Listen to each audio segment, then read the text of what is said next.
This recording comes from the September 3rd leadership meeting with CCMR and Assessment Research and Program Evaluation. We've talked about how students can set goals based on their MAP results in order to show achievement and growth throughout the year. But how do students know what those MAP scores mean? How do students know what they need to work on? The answer to that is in the class by report that is available in Edugence. When you log into Edugence, click on the waffle icon at the top next to your name, and then click on Reports. From here, scroll down about halfway down the page and look for the heading that says Plano Assessments. Under that, you will find the option that says Class by Writ. At the top of the page, you will see all of the different content areas for MAP. You'll see reading, math, science, and language usage. So you can make that selection, whatever test you want to see at the top. And then when you run the report, you will see your students appearing in every instructional area of that test. So for example, we're looking at Math MAP here, which has 4 instructional areas: numerical representations, computations and algebraic relationships, geometry and measurement, and data analysis and money. Every student will appear in each one of those instructional areas depending on how they performed in that particular area.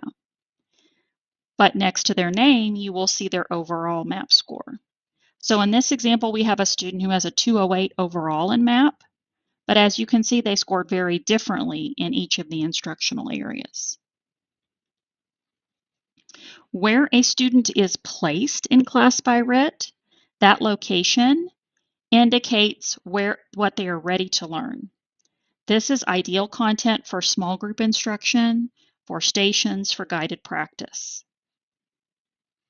The writ range that comes before represents content that student has shown mastery of, things that they could do for independent stations or independent work, maybe even homework. This is content that would be appropriate for practicing in a more independent situation. The writ range to the right represents content that these students are ready to be introduced to, but that they will need a significant amount of scaffolding in order to approach. This is content that is more difficult, more rigorous for that student, but for those students that we are trying to push into higher levels of performance, we're going to need to dip our toe into that next writ range going up so we can get that student closer to being on grade level. In this example, we see a student who has strengths and weaknesses in each of the instructional areas. This is very common for a student to appear in different places in each instructional area. When a teacher is trying to decide which area to work on, it is not simply a matter of looking at which area is the lowest.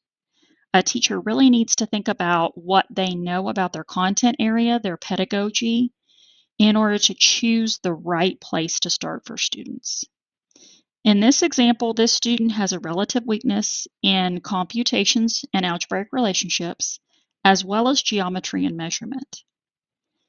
When we think about the content of math and which of these strands is most foundational, the first 2 strands, numerical representation and computations and algebraic relationships, is more heavily weighted on STAR and is more foundational to the understanding of math in general.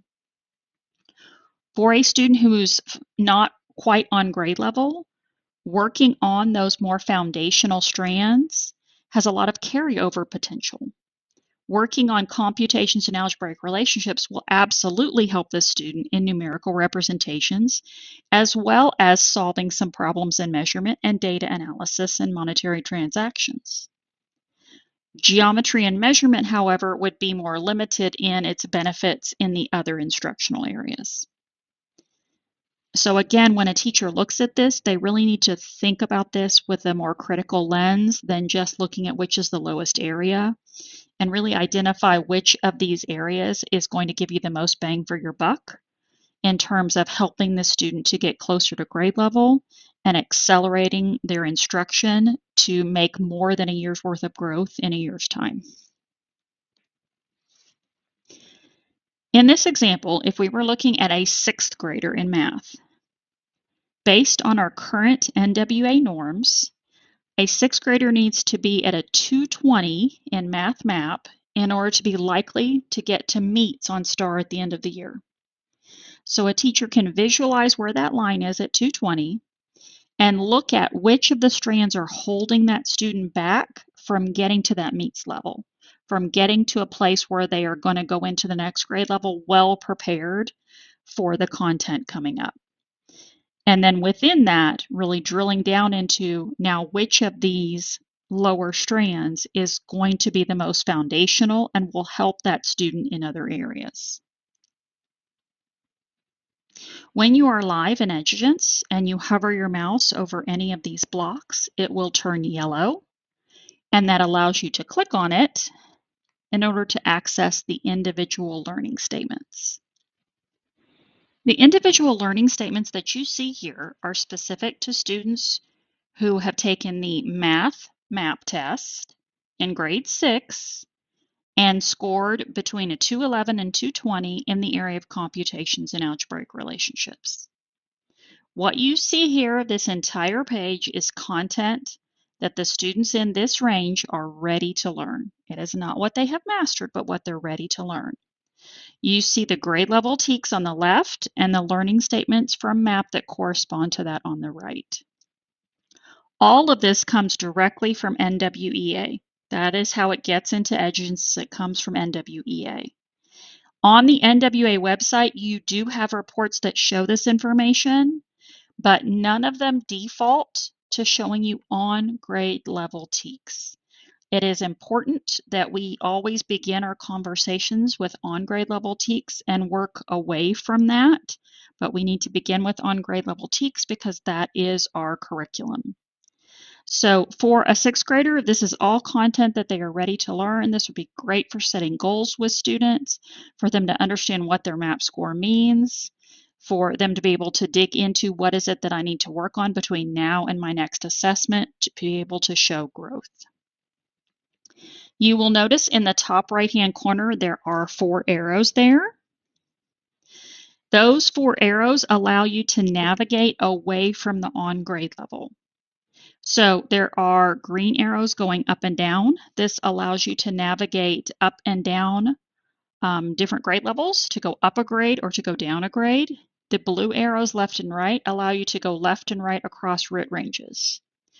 We talked earlier about the fact that when you go down a RIT range, that is content that's appropriate for individual, independent work, independent stations.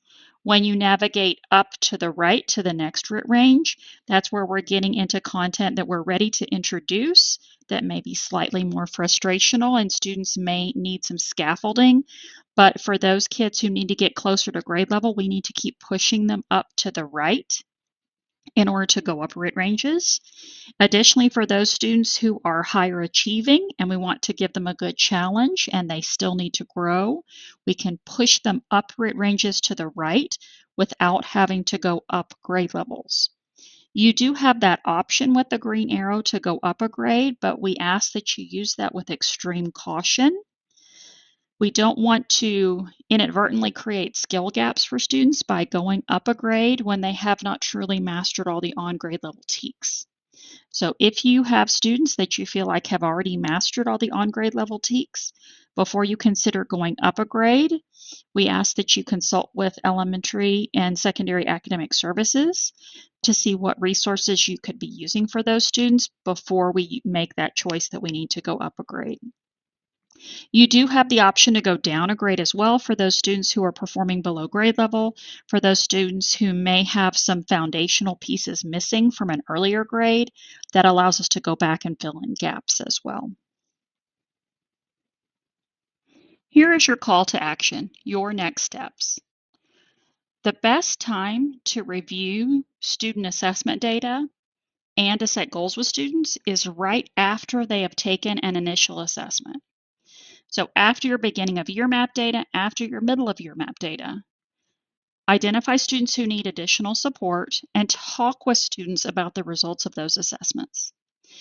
That is a good time to set goals with them and talk about the action plan with other teachers and with students about what between now and the next testing cycle in order for that student to show growth. Don't wait until right before an assessment to set a goal.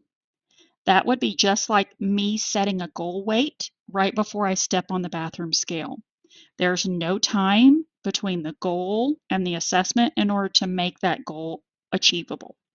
There needs to be time in between in order for you to do something, to make a change in order to meet that goal.